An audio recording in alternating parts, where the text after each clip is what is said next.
Salut les gens. Aïe. Oh putain. Comment ça va vous?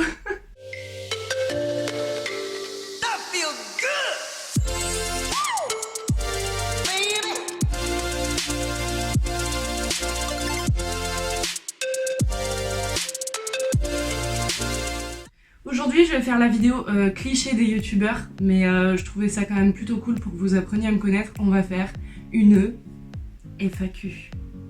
Ou une foire aux questions pour les gens qui connaissent pas, éventuellement. Donc je vous ai mis une boîte à questions dans ma story sur Instagram et vous avez été vraiment nombreux à me répondre. Du coup je pense que je ferai une deuxième FAQ plus tard, une partie 2, parce que j'aurai jamais le temps de répondre à toutes les questions dans cette vidéo. Ça risque d'être vraiment beaucoup trop long. À skip, il faut demander au début de la vidéo les likes et les abonnements et tout ça, tout ça. Du coup je vous laisserai aller cliquer sur le bouton s'abonner si vous n'êtes pas abonné encore à ma chaîne. D'ailleurs, qu'est-ce que vous faites si vous n'êtes pas encore abonné à ma chaîne? Vous faites quoi de votre vie sinon? Je vois pas. Et évidemment, likez pour le référencement. Toi-même, tu sais. Et commentez aussi pour le référencement et pour me dire ce que vous avez pensé de ma vidéo. Et sans plus tarder, on commence tout de suite. Quelle formation as-tu fait? Alors, j'en ai fait beaucoup. J'ai fait beaucoup de choses différentes. J'ai passé mon bac, donc c'était un bac littéraire. Ensuite, j'ai fait une année de licence d'anglais à la fac. J'ai fait un BTS communication. Et j'ai repris mes études un an après, en enchaînant 2 formations en coiffure pour devenir barbière. Tu travailles pas au barbershop? Alors si, j'y travaillais. J'y ai travaillé pendant presque 2 ans. Donc comme je vous l'ai dit, j'ai été barbière. Je n'y travaille plus actuellement. J'ai arrêté en février 2020.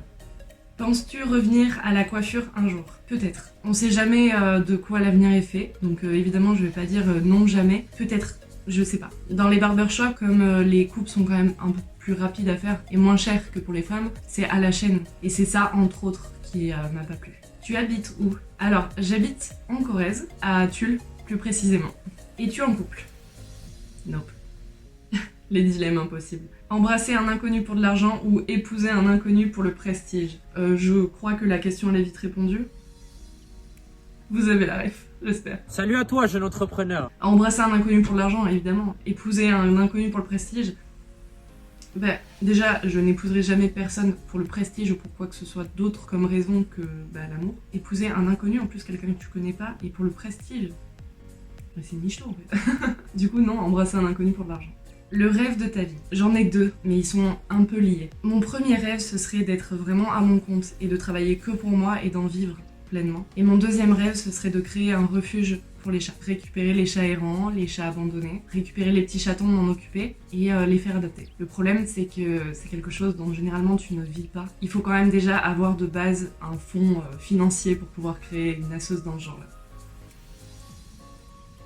Vous avez vu mon sourire? Es-tu heureuse? Oui, honnêtement, là, aujourd'hui, je peux vous dire que oui, je suis heureuse. Ta plante favorite? Je pense que ce serait une des fleurs que j'ai sur mon bras, parce qu'elle représente ma mère. Et je pense que c'est l'eucalyptus, parce qu'il y en a plein de sortes, plein de couleurs, et j'adore cette plante, je la trouve vraiment trop belle. Par contre, en dehors de ça, j'ai absolument pas la main verte, c'est-à-dire que la seule vraie plante que j'ai dans mon appartement, c'est un cactus. Et encore, je suis capable de le faire crever, donc... Ton alcool cocktail préféré? Bah alors je suis grave difficile que ce soit dans la bouffe, dans les boissons, et dans l'alcool aussi du coup. Donc c'est la vodka. J'aime pas les cocktails en fait. Quel est ton jeu de société préféré? Je pense que c'est Limite, ou Blanc Manger Coco, mais bon c'est la même chose. Je suis pas vraiment fan des jeux de société, et en fait c'est ça qui fait beaucoup rire mes potes, enfin qui les fait rire et qui les saoule. Quand dans des soirées on commence à jouer à des jeux de société, je joue pas. J'adore regarder les gens jouer, je sais pas pourquoi. Donc là j'ai eu plusieurs fois entre guillemets la même question. Quel genre de série, film aimes-tu ou regardes-tu? Quel film ou série préféré? Regarde True Detective. Est-ce que c'est un ordre? Challenge, accepté. Top 5 de films à voir selon toi. Au vu de ton univers un peu rétro, quel est ton film préféré? Alors, je vais peut-être décevoir la personne qui m'a posé la question par rapport à mon univers un peu rétro, mais mon film préféré n'a rien à voir avec l'univers rétro. C'est Premier Contact. Il est sur Netflix, hein, d'ailleurs si vous l'avez pas vu, jetez-vous dessus. C'est un film qui parle d'extraterrestres et qui parle de la notion du langage. Mais c'est bien plus que ça. Et ce film a vraiment révolutionné ma vision du langage. Je sais pas pourquoi, il m'a vraiment marqué. Après 4 autres films à conseiller, je dirais, c'est des classiques, mais Fight Club, Shutter Island, Big Eyes, aussi avec la même actrice que dans Premier Contact, c'est-à-dire Amy Adams. Et je conseillerais bien des films d'horreur, mais j'ai peur que ça plaise à moins de gens. Donc je vais dire Inception. Ensuite, au niveau des séries, c'est vraiment vaste hein, comme question. En fait, j'ai pas un genre de série. Alors, mes films préférés, c'est souvent des films d'horreur. Par contre, au niveau des séries, je regarde plein de choses. En passant de The Walking Dead à Game of Thrones, à des séries un peu moins connues comme The Handmaid's Tale, que je vous ai d'ailleurs conseillé dans cette vidéo. Je vous la mets juste là. Allez voir ma vidéo et vous comprendrez quel genre de série j'aime bien. Alors, 2 questions à peu près similaires. Quel est ton pire défaut et décris-toi en 3 à 5 qualités et défauts. Mon pire défaut, je dirais que c'est rancunière.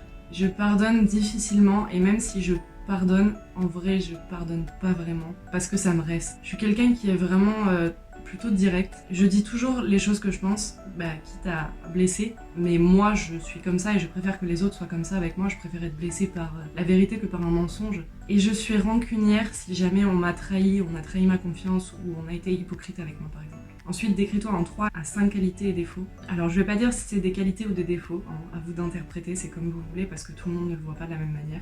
Du coup, je dirais que je suis plutôt directe. Ensuite, je dirais que je suis ambivalente, dans le sens où, généralement, les gens me voient pas du tout telle que je le suis. L'image que je projette de petite fille avec une fleur dans les cheveux, habillée rétro, ne correspond pas du tout à ma personnalité, en fait. Du coup, je suis très paradoxale. Donc ça fait 2, après avec rancunière, ça fait 3. Je suis hypersensible. Je vais mettre 2 traits de ma personnalité ensemble, c'est-à-dire déterminée et positive. Parce que je trouve que ça va ensemble et c'est ce que justement j'essaye de vous transmettre dans cette chaîne. Le lieu, pays que tu rêves de visiter. Il y en a énormément, j'ai pas beaucoup voyagé dans ma vie. Je suis allée en gros en Angleterre et en Espagne. Mais j'aimerais énormément visiter la Corse et plein d'autres îles, comme par exemple Malte, les Maldives, la Nouvelle-Zélande, la Réunion. J'aimerais beaucoup visiter ce genre d'endroits vraiment très dépaysants. Ton avis sur la discrimination de la communauté LGBT? Ils ont bien raison. Non, je déconne. Je plaisante, évidemment, c'est complètement l'inverse. Ça me révolte.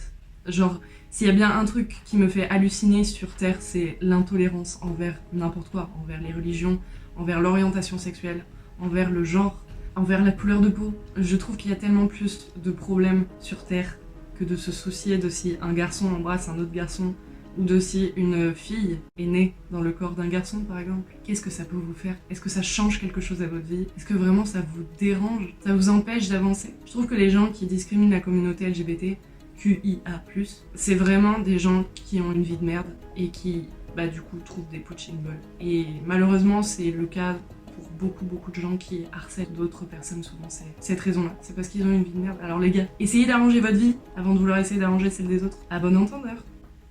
Ton film d'horreur préféré? Je pense, honnêtement, je suis très cliché là-dessus pour mes films d'horreur préférés, mais je crois que ça va se jouer entre Conjuring et Insidious. Mais je dirais Conjuring. Les Conjuring m'ont quand même bien fait flipper. Après, il y a un autre film sur Netflix, un film d'horreur que j'ai beaucoup aimé, qui m'a été conseillé par une amie à moi. Il s'appelle Ne t'endors pas. Le film est extrêmement touchant et aussi plutôt flippant. Voilà, donc si vous l'avez pas vu et si vous aimez les films d'horreur, allez-y.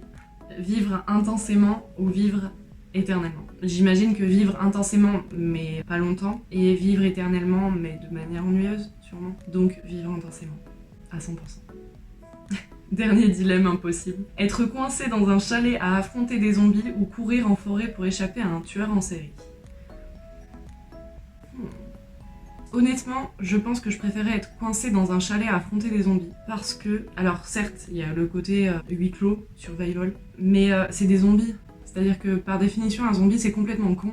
Bon, il n'y a pas que les zombies qui sont complètement cons d'ailleurs, mais du coup, c'est quand même moins dangereux. Alors certes, ils essayent de te grailler, mais c'est moins dangereux qu'un tueur en série, parce que les tueurs en série peuvent être très manipulateurs, très vicieux. En vrai, je pense que les zombies me feraient moins peur qu'un tueur en série. Du coup, je dirais être coincé dans un chalet à affronter des zombies. Mais je touche du bois, j'ai pas de bois. On va dire que c'est du bois. Je touche du bois pour que ça m'arrive jamais, quand même. Je crois que j'ai répondu à toutes les questions. Je garde les autres questions pour la prochaine FAQ. J'espère que ça vous aura plu et que vous en aurez appris un petit peu plus sur moi. Désolée pour ceux qui me connaissent déjà et à qui du coup cette FAQ n'apporte rien du tout. Encore une fois, je vous laisse vous abonner ou regarder mes autres vidéos. N'hésitez surtout pas. Et en attendant, je vous dis à plus pour la prochaine vidéo.